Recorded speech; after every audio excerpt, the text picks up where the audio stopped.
13 अप्रैल 1919 अमृतसर का जलियांवाला बाग मानवता को शर्मिंदा करती थी ऐसी घटना घटी जिसने हमेशा के लिए गोरे अंग्रेजों के चरित्र पर काला दाग लगा दिया। इसी दिन जनरल डायर ने हजारों मासूम निहत्थे हिंदुस्तानियों पर लगातार गोलियां चलवाई। यही नहीं, लोगों को भागने के तमाम रास्ते बंद कर दिए थे सिवाय मौत के। उनके पास कोई रास्ता नहीं था। आगे जाकर क्रांतिकारी उधम सिंह ने जलियांवाला बाग हत्याकांड में गोली चलाने का आदेश देने वाले जनरल डायर को गोली मार दी और इस हत्याकांड का बदला ले लिया। लेकिन यह सवाल फिर खड़ा हुआ कि क्या सच में मरने वाला वही व्यक्ति था जिसने उस जलियांवाला बाग में गोली चलवाने का आदेश दिया? आखिर सच क्या है? उस हत्याकांड के पीछे की क्रूर सच्चाई, वो कौन से संजोग थे जो ये हत्याकांड के लिए जिम्मेदार थे? तो आज हम जानेंगे इस घटना के पीछे की सच्चाई। हमारे साथ आखिर तक जरूर बने रहिए ताकि आज की पीढ़ी भी जान पाए कि आजादी इतनी भी सस्ती नहीं थी। जलियांवाला बाग हत्याकांड की भूमिका उस समय बननी शुरू हो गई जब अंग्रेजों ने रॉलेट एक्ट लगा दिया,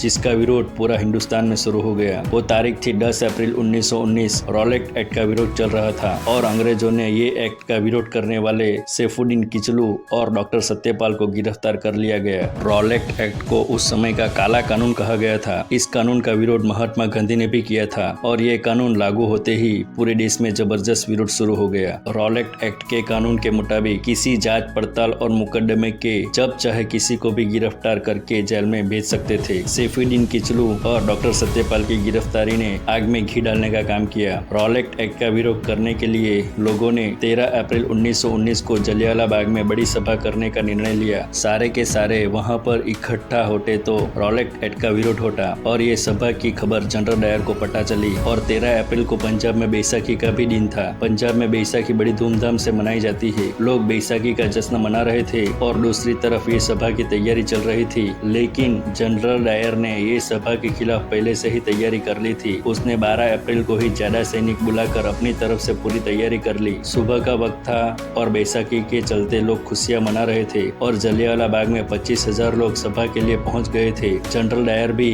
अपनी फौज लेकर जलियांवाला बाग की तरफ चला गया। जलियांवाला बाग में भीतर जाने का एक ही रास्ता था और सभा चल रही थी। लोगों को तो पता भी नहीं चला कि जनरल डायर कब अपनी सैन्य टुकड़ी लेकर अंदर दाखिल हुआ और जनरल डायर ने लोगों पर फायरिंग करने का आदेश दे दिया और सैनिकों ने गोलियां चलाना शुरू कर दिया। जनरल डायर जलियांवाला बाग में 50 राइफल लेकर सैनिकों के साथ आया था और सैनिकों ने 10 मिनट में 1600 राउंड फायरिंग किया। लोगों को न संभलने का मौका मिला और न भागने का। सैनिक लगातार फायरिंग कर रहे थे। लोगों में अफरा तफरी मच गई। सब लोग अपनी अपनी जान बचाने के लिए भागने लगे। लोगों ने वहां पर मौजूद कुएं में कूदकर जान बचाने की कोशिश की, लेकिन कोई फायदा नहीं हुआ। कुछ लोग दीवार फांदकर भागना चाहते थे मगर उसका भी कोई फायदा नहीं हुआ। जनरल डायर के सैनिक लगातार फायरिंग कर रहे थे। कुएं में से 120 लोगों की लाशें निकाली गई। कुआं मरने वाले लोगों के खून से भर गया। उस कुएं को आज भी खूनी कुएं के नाम से जाना जाता है और उस दीवार पर आज भी गोलियों के निशान मौजूद है। लगातार 10 मिनट फायरिंग करने के बाद जनरल डायर राक्षसों की तरह हंसता हुआ वहां से चला गया। इस घटना के बाद अंग्रेज सरकार ने मरने वाले के आंकड़े जारी किए। मरने वाले की संख्या 379 बताई गई, लेकिन मरने वाले की असल संख्या कुछ और ही थी। इस हत्याकांड में हजारों लोगों की जान गई थी। देश में ये घटना की कड़ी निंदा होने लगी। इस घटना की जांच का जिम्मा